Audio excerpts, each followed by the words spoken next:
the chairman of today's event, General Olusegun Obasanjo, other past Nigerian president, my brothers, General Abdulsalami Abubakar and Dr. Goodluck Ebele Jonathan, and the representative of General Muhammadu Buhari,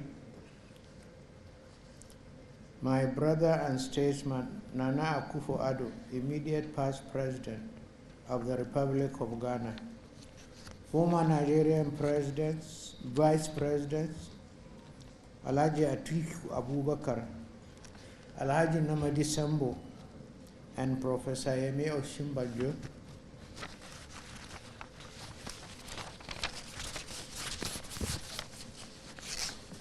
senators and House of Representatives members present, state governors present and past, our royal fathers present, honorable ministers.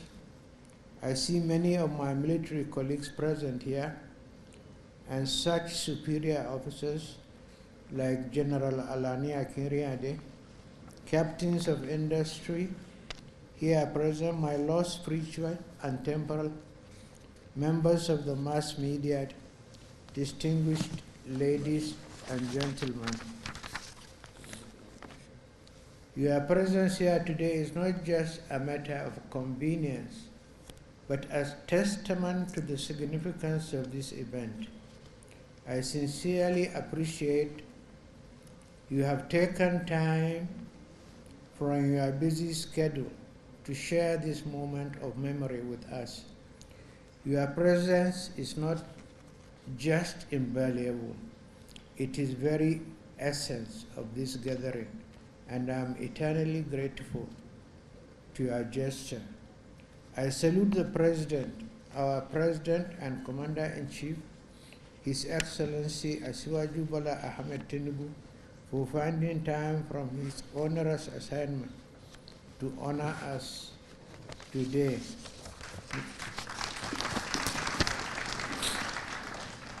Mr. President, you are able to attend this event today means a lot to me personally.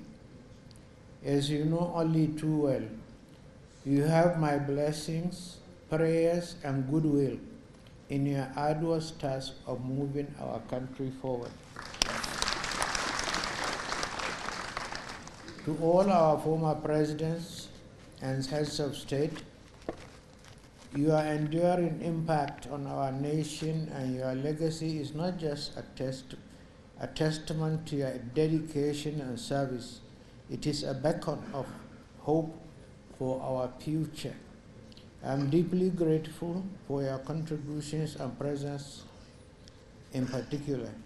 I cannot sufficiently thank my brother, His Excellency Nana Akufo-Addo,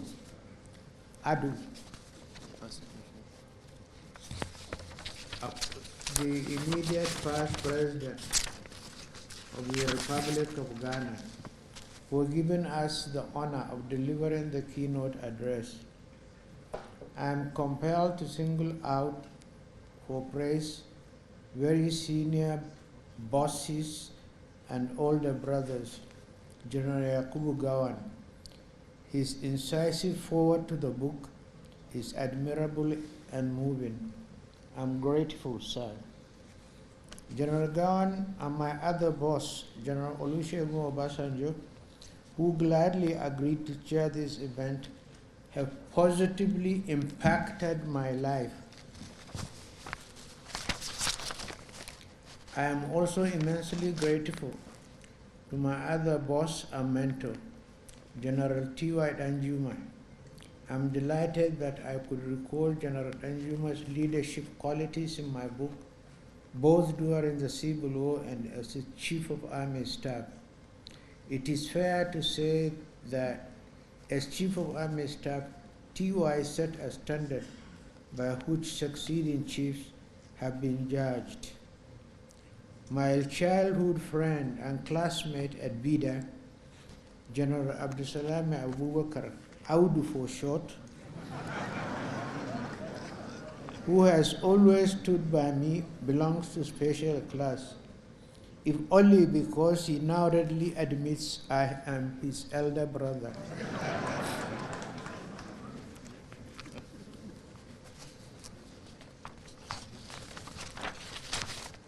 I also thank my boss and our immediate past president and colleague, General Muhammad Buhari, who sent a lovely note a few days ago apologizing for his inability to be with us. I'm delighted that he has asked one of his ministers to represent him on this occasion. Similarly, I thank His Excellency Professor Yemi Osinbajo, Nigeria's immediate past Vice President, who reviewed today's book with characteristics brilliance. I shall remain forever grateful to all governors of our states, distinguished senators and members of the House of Representatives, past and present. To our Royal Highnesses, I am deeply grateful for your presence. I understand the effort it takes to travel from your different domains to attend this event like this. Your presence adds a unique and esteemed perspective to this event, and I pray for your safe return home. My deep appreciation of your presence and support is that of the captains of industry of our illustrious private sector will be eternally on record. The Board of Trustees of Presidential Library will find befitting ways of permanently acknowledging your support in the envisaged facility. Talking of captains of industry, how do I thank my son, Abdul Samad Rabiu? He has shown enduring commitment to this event and the library project from day one. Thank you very much, Abdul Samad. To the rest of this distinguished audience, drawn as I can see from different parts of the country, I thank you from the depth of my heart. As representatives of our people, especially those who are unable to be here, some of whom have managed to reach out to me since the details of today's events were made public. I'm humbled by your presence and the interest you have shown in my memoirs and the library project. No matter our points of origin in the Nigerian encounter, we all share experience of a fascinating national journey. Ours is the story of a thrilling past, an engaging present, and a most promising future. Today's event reminds us that we are not just here to remember the past, but to actively shape the present and envision a bright future with hope, a future that each one of you, with your unique perspectives and contributions, will help to build. The first aspect of today's event is the public presentation which has been done. This memoir, a culmination of over 3 decades of reflection, significantly contributed to our understanding of our national history. Throughout the public presentation of this book, I believe I am paying a huge part of my debt to public. I have had to contend with this question all the time: when will you tell your side of the story? Understandably, our period of service has somehow evoked, and rightly so, many questions and stories among our public. This book, which chronicles my experiences, decisions, and challenges during our national service tries to answer some of these questions from my modest perspective. My colleagues in arms and I presided over significant change and turbulent reform. We confronted monumental challenges in the economy, the polity, foreign affairs and defense, and security spheres of our national life. We surmounted obstacles, sought change from old ways, encountered unusual obstacles, and devised innovative solutions.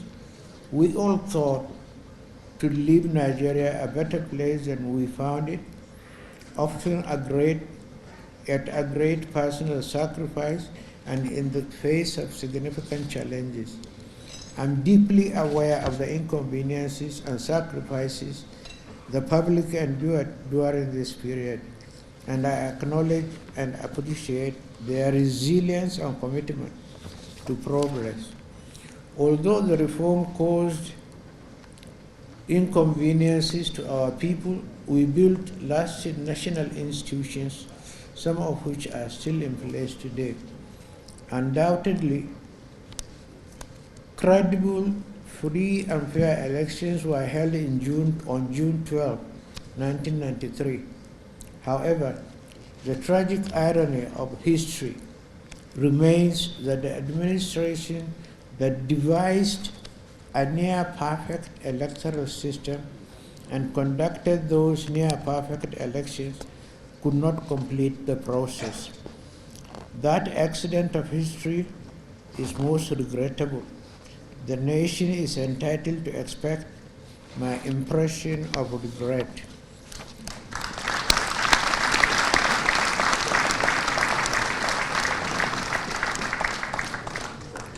As the leader of the military administration, I accept full responsibility for all decisions taken under my watch.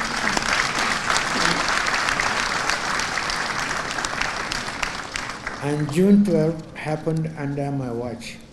Mistakes, oversights, and missteps happened in quick succession. But I say in my book, in all matters we acted in the supreme national interest so that Nigeria could survive. Our nation's march to democracy was interrupted, a fact that I deeply regret, but Nigeria survived and democracy is still alive, a testament to our resilience and commitment to progress. This book is part of my personal story of that encounter with national history. I did not travel alone. I undertook the challenging work of leadership in the company of many patriots. Many are still here, while others have gone the way of all the flesh. I cannot name all our allies and fellow travelers, but let me acknowledge the contributions of men like late Augustus Ihom, Commodore Ebitu Ukiwe, General Ike Nwachukwu, Professor Bolaji Akinyemi, Dr. Kalu Idika Kalu, Dr. Tunji Olabunju, Chief Olufalaye Nahu Kabesi, the late Professor Oje Tunji Aboyade. By the way, he was an outstanding man. The late Alhaji Rilwanu Lukman, the late Professor Humphrey Umosu, the late Professor Omo Omorui, the late Professor Burian Ezekwe, the late Professor Tam David West, the late Professor Babatunde Fafumwa, the late Professor Walikoye Ramson Kuti, the late Dr. Shatima Mustafa, the late Alhaji Bunu Sharif Musa, the late Rear Admiral Patrick Koshoni, Lieutenant General Alani Akinyade, General Ali Gusau, General Haliru Akilu, the former Senate President Brigadier David Mark, Brigadier General Tunde Ogweha, Colonel Abubakar Nengiwa Umar, the late UK Bello, the late General Nuhu Bomaji, Colonel Sambo Desuki, and a whole list of prominent colleagues and friends of all of them, fellow travelers in the challenging work of leadership. The second aspect of today's event is establishing a befitting library, which I consider a tribute to history and a contribution to the world of knowledge and leadership. In this regard, I thank my friend and family member, our former Vice President, Namadi Sambo, who created a unique architectural design for the Presidential Library on my 80th birthday. I'm getting to 84. As you can see from the program details, it is an outstanding design. Thank you, Mr. Vice President. As leaders, our activities belong to history in the form of written records. These records will serve as evidence in chief for posterity long after we have gone. The proposed presidential library, which will house these records, would be a lasting tribute to our period of national service and a resource for future leaders and scholars to learn from our experience and decisions.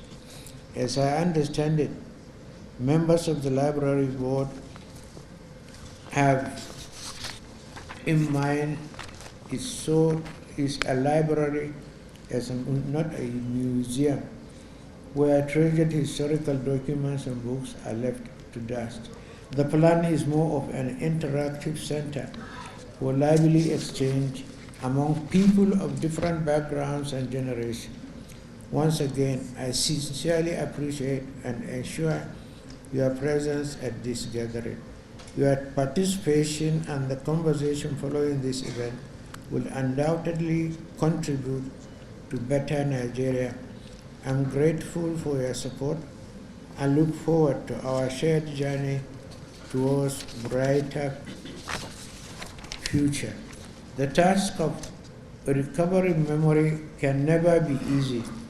As I said in my acknowledgement pages in the book, apart from my publishers, Messrs.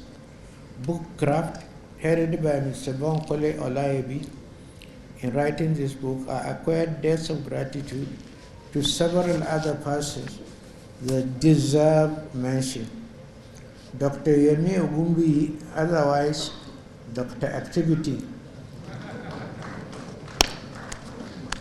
Dr. Chidi Amuta, Mr. Abiola Phillips, Mr.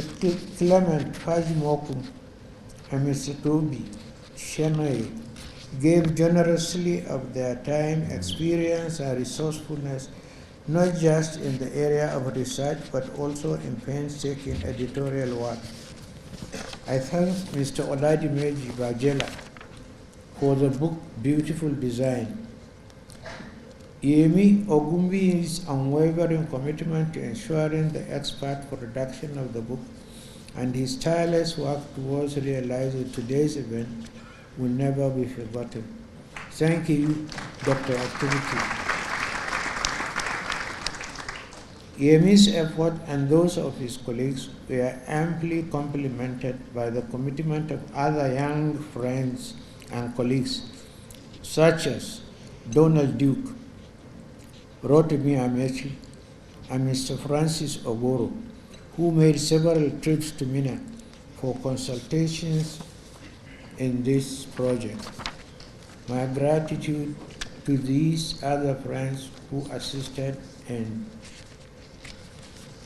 this program. Thinkers and persons of knowledge as possible, especially business, finance, and economics.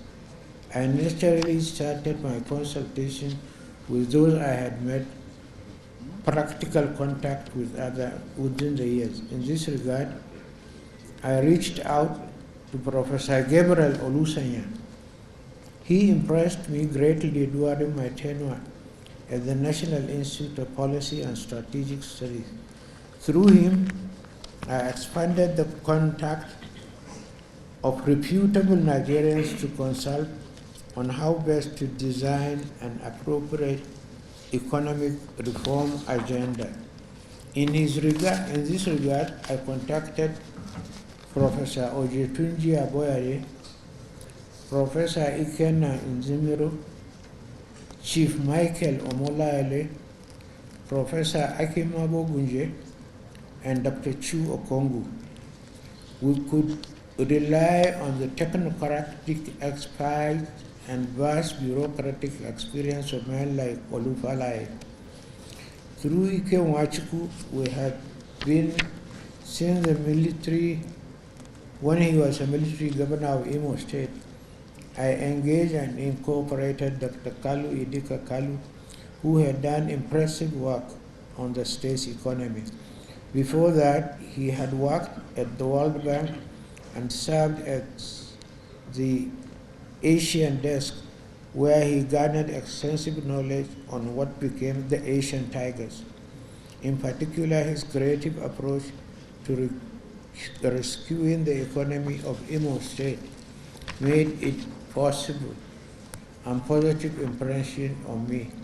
Under the famed Imo formula, he excited me, and I brought him to the federal level to help us with the economics of spending only what you have. Such prudent management and economic realism was what, in my view, our desperate economic situation required. What I found exciting about working with these outstanding intellectuals, men of ideas and experience, was that they were a community of ideas. They knew and respected each other. With each one you consulted and brought about on board, he had a string of other colleagues with similar experience to bring along.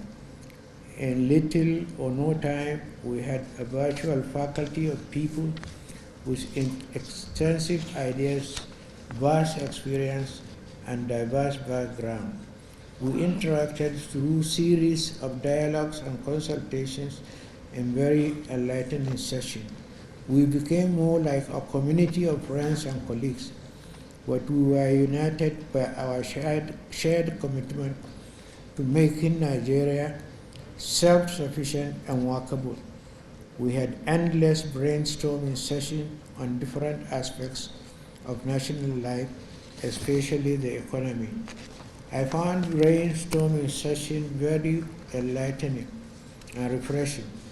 People brought their vast experiences to bear in the problems that faced us then.